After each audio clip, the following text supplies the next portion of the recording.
हमारे सड़कों पे एक भी हादसा कम हो और एक भी कीमती जान हम बचा सकें, तो मैं तो कहूँगा इस सेंटर का पूरा फ़ायदा मिला है हमें।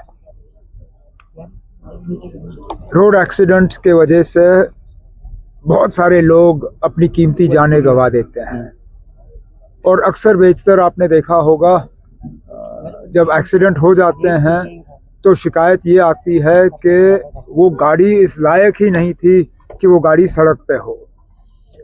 इसलिए 2 ऑटोमेटेड टेस्टिंग सेंटर्स, एक पाम्पोर वादी के लिए और एक नगरोटा जम्मू के लिए, फ़िलहाल इनके फाउंडेशन स्टोन लगे हैं। प्राइवेट पार्टी के साथ जो है एक पीपीपी मॉडल पे ये दोनों किए जा रहे हैं और उम्मीद की जाती है कि 6 महीने के अंदर अंदर ये दोनों काम करना शुरू कर जाएंगी। इसके बाद गाड़ियों को टेस्ट करना जो है ये कंप्यूटर के ज़रिए होगा। जिसकी गाड़ी फेल हो जाती है वो गाड़ी फिर सड़क पर होगी नहीं।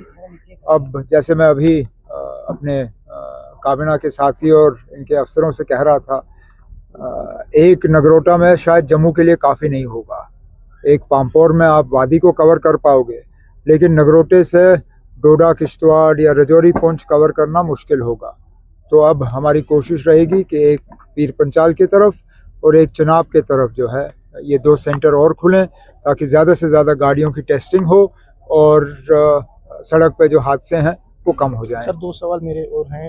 एलओपी से मैंने पूछा था जब आपने बात की थी कल, उन्होंने आज कहा कि मेरिट को वो डिनाई नहीं करते, मेरे को वो अंडरस्टिमेट नहीं करते, लेकिन जहां आस्था है और माता वैष्णो देवी श्राइन बोर्ड एक आस्था के केंद्र है। आस्था की बात ठीक है, तो जब मेडिकल कॉलेज आप बना रहे थे इसको माइनॉरिटी इंस्टीट्यूट का दर्जा देना था ना, फिर क्यों नहीं दिया? देना था ना, आपने नहीं दिया। सिर्फ नीट पे जो है और एंट्रेंस टेस्ट के बुनियाद पे जो है एडमिशन की जाती है, मजहब देख के एडमिशन नहीं होता। अब अगर आप चाहते हो कि इसमें मुसलमान ना पढ़ें, ठीक है ना, अब नहीं पढ़ेंगे हम, आप करिए इसको माइनॉरिटी इंस्टीट्यूट जो है इसको डिक्लेयर करिए। इसमें जो एक सिख सरदार कम्युनिटी का एक बच्चा है शायद और बाकी जो मुस्लिम स्टूडेंट्स हैं वो हट जाएंगे, इससे कहीं और एडमिशन हासिल करेंगे। इन्होंने मेरिट पे हासिल किया ना एडमिशन, इनकी एडमिशन कहीं और कराइए। लेकिन कल को जब आप फिर मुसलमानों के खिलाफ उंगली उठाते हो, कहते हो कि ना ये कम्युनल हो गए हैं, ये सेक्टेरियन हो गए हैं, ये जो हैं ये दूसरों को बर्दाश्त नहीं करते, तो ये याद करिएगा जब आप इनके बच्चों को बर्दाश्त नहीं करोगे तो कल को फिर जब कुछ हो जाता है फिर आप पूरी कौम को कसूरवार मत ठहराइए इसके लिए।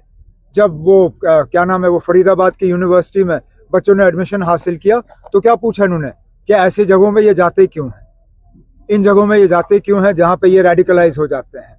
जब माता वैष्णो देवी जैसे मेडिकल कॉलेज में बच्चे जाने के लिए तैयार हैं, उन्हें कोई इस बात की मतलब कोई परेशानी नहीं है कि वो नाम माता वैष्णो देवी का है या उस संस्था से पैसा लगता है, वो तालीम से उनका मतलब है, वो चाहते हैं डॉक्टर बनना।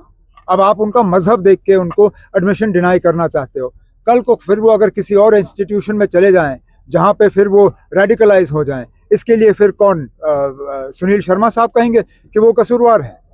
आप ना मुसलमान बच्चों को इस तरह मत धकेलिए, क्योंकि उसके बाद फिर जो हो जाता है उसके लिए फिर आप पूरे कौम को कसूरवार ठहराते हो, मत करिए।